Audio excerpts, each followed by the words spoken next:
కాంగ్రెస్ అధికారంలోకి వస్తే రైతులకు ఇచ్చిన అన్ని హామీలను నెరవేరుస్తామంటూ ప్రచార సభల్లో నాయకులంతా ప్రగల్భాలు పలికారు.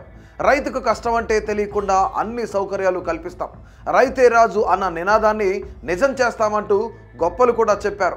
ఇంకేముంది, ఇక మన కష్టాలన్నీ గట్టెక్కినట్లే అనుకున్న రైతుకి నేడు కన్నీరే మిగిలింది. అసలే ఆరుగాలం పంట చేతికొచ్చింది. అది అమ్మి అప్పులు తీర్చాలని కొందరు, నా కొడుకును చదివించాలని కొందరు.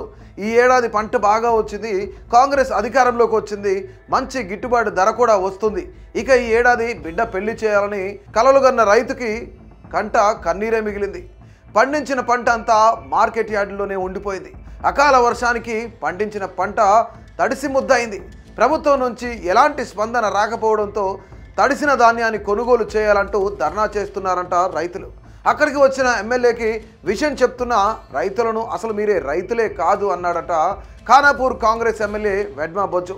దీంతో ఆగ్రహానికి గురైన ఎమ్మెల్యేని చుట్టుముట్టారు అక్కడున్న రైతులంతా.